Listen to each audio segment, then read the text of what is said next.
Hello and welcome back to Modern Yarns Crochet Podcast. This is your go-to podcast for all things crochet, crochet fashion, and even some amazing tips and tricks along the way. We will be talking each week about different topics from trends, social media, and even starting up a business. So get comfy, pick up your latest project, and please subscribe. Let's get started.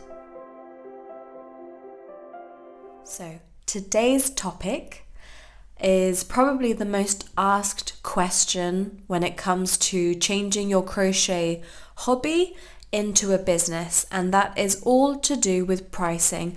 I know personally, I looked up loads of videos and loads of articles trying to figure out the best way to price my items. I don't know if my way is the best way. It's working for me in this moment in time. So I thought I would talk to you guys sort of about that transition and where you need to go and things to consider.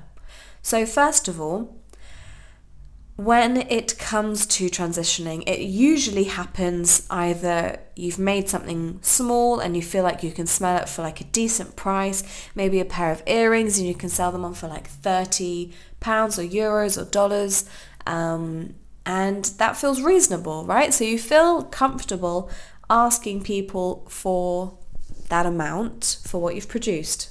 Easy peasy. Or maybe someone's come to you and seen your work and then gone, hey, can I commission you? And then you've gone, hey, like people want my crochet items, and that's very exciting. So either way, or many other ways in between, but then it comes to talking about commission prices.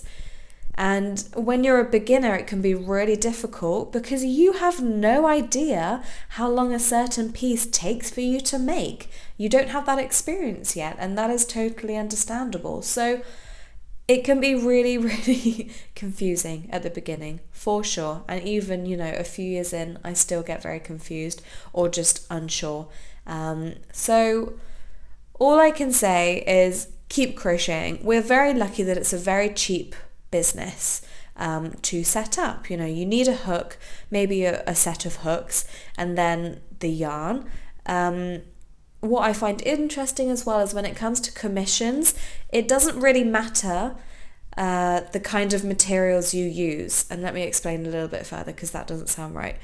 What I mean by that is it doesn't change the price that much. The bulk of the price comes from the time that goes into making the item. And you could make, say for example, a jumper in acrylic yarn, and that maybe will cost, I don't know, £5-10, or whatever currency you guys are in. And then if you swap it over to cotton, then maybe it will cost about £20, right? So it's actually kind of a small difference in price in terms of covering the materials compared to the bulk of time that it takes.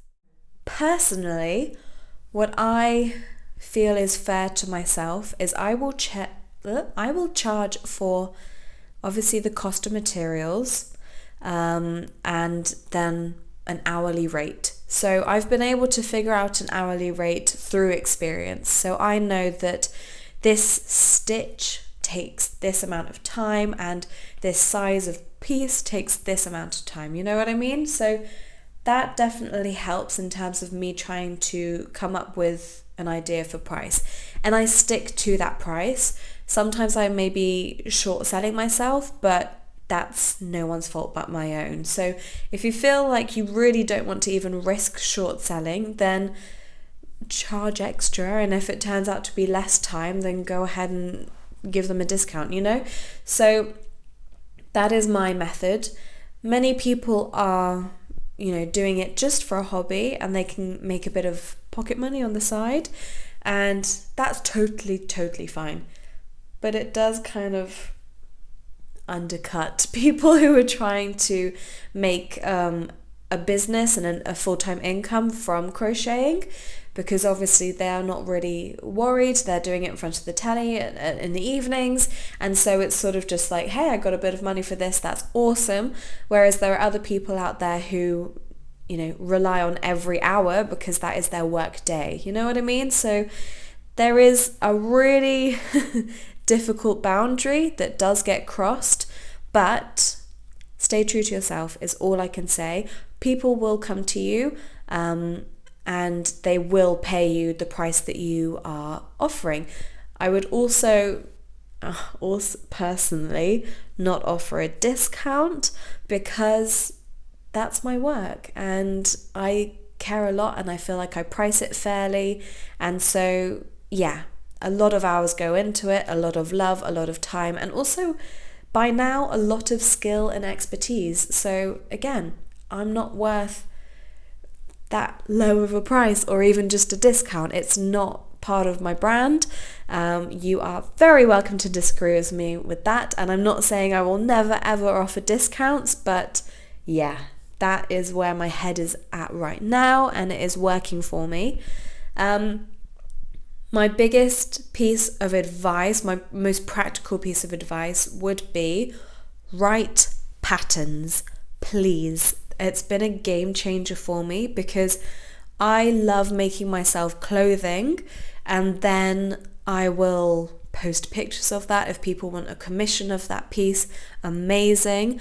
If not, then, you don't want it to feel like a waste of time. So what you can do is, whilst you are making your piece, is to write the pattern, sell the pattern forever, and then you've just been paid to make yourself a piece of clothing, and it's passive income. So you can upload your pattern to Etsy, your website, Love Crafts, Ravelry, and it's passive income. You will always be making money from that as long as it is available to purchase, and yeah, that's been a total game changer for me because I do get some money here and there, and more customers. Like, obviously it's not the same as selling one piece of crochet, but it is an added income stream because I am either selling crochet pieces or I am selling patterns, and it's rarely to the same person. You know what I mean? What I mean by that is you're either selling to someone who will make a piece of clothing for themselves and so hence will buy the pattern, or someone is buying a piece from you who doesn't know how to crochet and therefore will go for the fashion. So it's good to cover both markets while still making one piece. I mean, it's just so convenient. I mean, yeah, it does take a little bit of extra time to create the pattern, write it out, and also go through the testing process, but believe me, it is so worth it if you want to invest your time now into creating passive income into your future. Because it's like selling an ebook or something like that. You sell it for about $5 and that will be coming into your bank account every single month for the rest of your life. I mean, just start doing it now. Absolute game changer. I have also seen other methods of pricing up. So I've spoken about the hobby seller who will sort of sell very low end, sort of maybe just asking for covering the cost of materials. And then you've got people like what I do, where you ask for price of materials and then, pretty much a rough estimate of how many hours it's going to take. And then you've also got people who will take cost of labor, cost of materials, and then double it. I find that quite difficult when it comes to crocheting because already my items are priced at like 100, 200, 300 pounds. So if I'm doubling that, I'm really making my market even slimmer. And like I said earlier, people are trying to make an income out of this. So it's not totally unreasonable, but I feel like as I am still a startup, it's really not something that I can do at the moment. So yeah, those are sort of the three main the three main ways to price up your items. A very solid and consistent way of pricing is to do patterns, which really drifts from the point, but also an incredible way to save your time in the long run and get your name out there to more people and to the actual crochet community instead of just people buying fashion. So definitely I really want you to take from this is that patterns are the way to go. But I hope that this has also helped with how to price your crochet items in the meantime. And yeah, that's all I can really offer to you guys right now. It is such a complex system because everyone does it differently, but I just feel like as long as you are making a piece of crochet fashion and the pricing makes it feel like it's worth doing, then you're onto a winner. And also, to make it a sustainable business for you, you need to sort of jiggle around, see how it goes, test out the waters, see what works better for you. Maybe it's getting more customers, or maybe it's getting less customers at a higher price. And sort of, just don't stress, you know what I mean?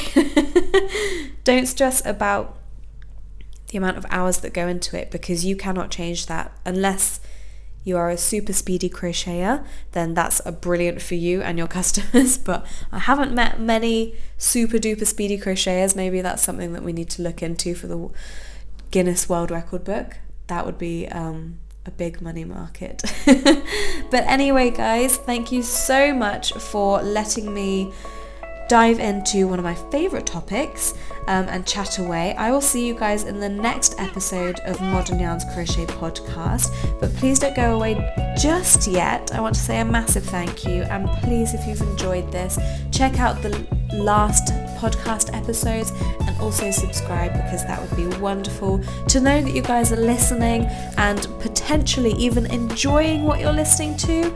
That would be amazing. So I will see you guys on the next episode. Tatty byes.